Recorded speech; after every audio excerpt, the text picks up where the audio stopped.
Welcome to Planet Power Tarot. This is for the sign of Leo, and this is for the last week of January, January 22nd through the 31st. Thank you for stopping by, Leo. I am always very appreciative for you spending your time with me. We're just going to go ahead and jump in with an oracle card. Stand your ground. All right. Seven of Wands energy here.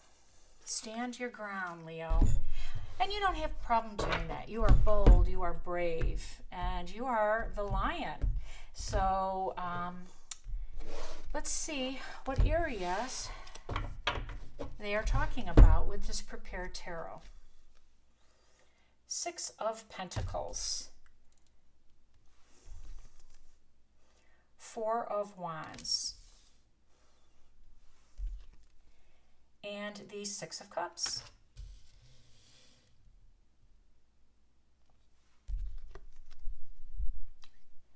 Nine of Pentacles. King of Cups.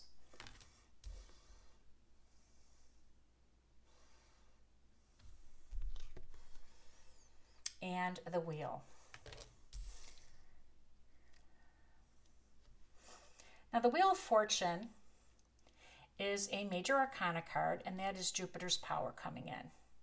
So we love that because along with the wheel from Jupiter and stand your ground, that is the overarching energy moving into this last week of January for you. Of course, major arcana cards take on a special prominence, Leo.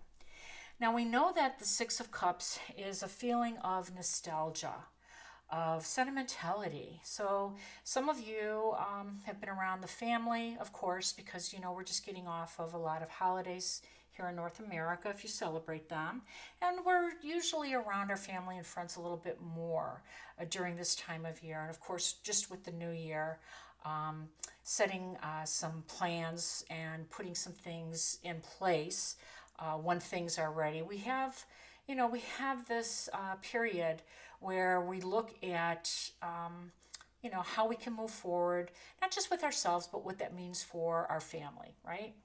So then we have the Four of Wands, and the Four of Wands is our house, our home. It means celebrating. It means renovating. It means changes. Some of us will be adding, or some of us will be losing some of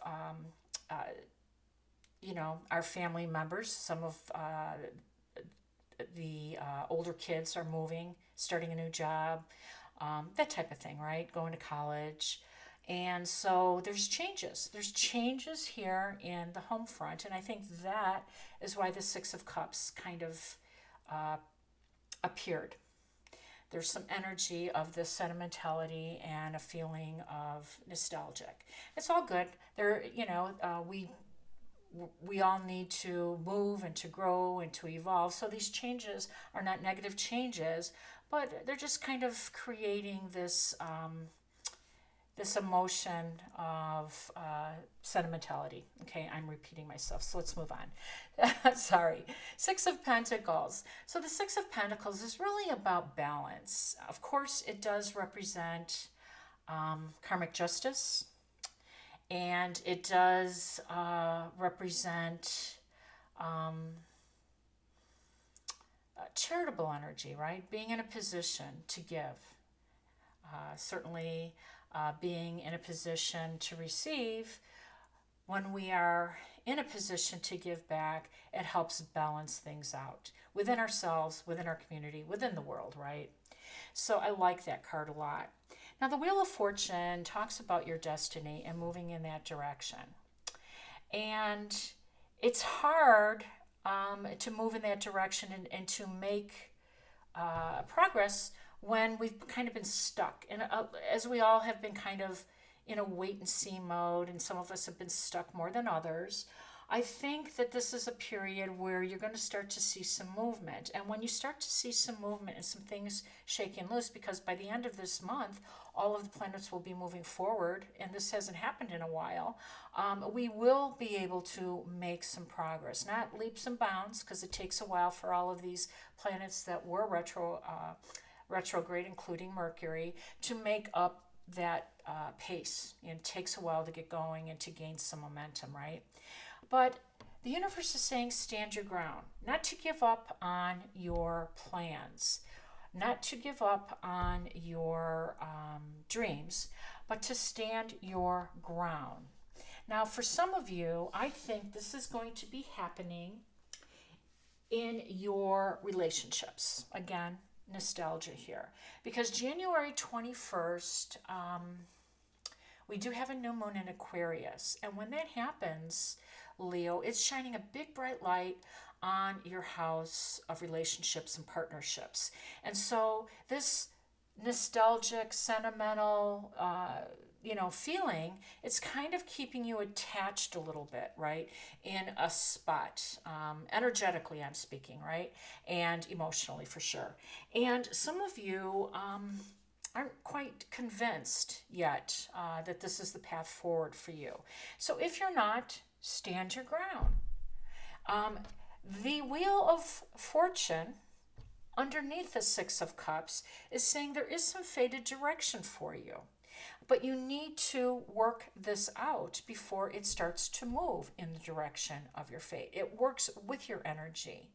It needs your cooperation. And if we stay in this, again, it's not negative. It's not feeling of loss or surrender and, all of that. But it is really an energy that kind of keeps us kind of yearning for the past, yearning for the days gone by. And how can we possibly move forward, right? If we don't release from that. So stand your ground does not mean stay in this position. It means remember this plan of yours where the celebration that happened in your home, where these plans of future were, and to get back to that, right? Now the King of Cups is the no drama king. And he's also a very Zen king. So he's emotionally intelligent and he knows when to bring up certain situations, like standing your ground. And he knows when to kind of wait, right? And wait for things to formulate, to percolate. He knows the timing of things because he's always perched at the edge of the sea. And of course, the sea is just this great rhythm of our earth, right? With the tides moving in and the tides moving out, and it's controlled by the moon. So this new moon, January 21st, shining a light on your partnerships and your relationships is going to put a spotlight on that area. And it's going to ask you to make those assessments and to attach yourself to the energy that's willing and able and ready to help move you towards your destiny. Again, it takes cooperative energy, so you have to energetically make some shifts. You definitely don't have to give up everything. You can stand your ground, but make the shifts that are necessary so that you start to see the movement that you crave. Listen, the King of Cups is the no drama king, and that means he's not an advocate of forceful nature. Very Zen, right? We have to work with the energy that's available to us, the powers of the planets, and then we can move successfully. And the Nine of Pentacles, by the way, is beautiful energy for you. This is abundance. It's the pre-Empress card, Leo, and if anybody reaches Empress status, it's very typically a Leo. You are powerful, you're confident, you're successful, you're smart, you're compassionate. You have all of the qualities to reach this. And the Nine of Pentacles says you can do this. This is independent energy without a doubt, but you're not alone with it. You have the universe saying stand your ground. You have Jupiter that's moving towards your destiny. You have this King of Cups, smart, emotionally intelligent energy that says you're not going to be forceful. You're going to be strategic, and you're going to do your part by letting go of some of this energy that's keeping you stuck. So that's what I have for you, Leo. I hope it resonated. If it has, please like, share, and subscribe if you can. In the meantime, I'm wishing you balance, peace, and harmony. Take care now.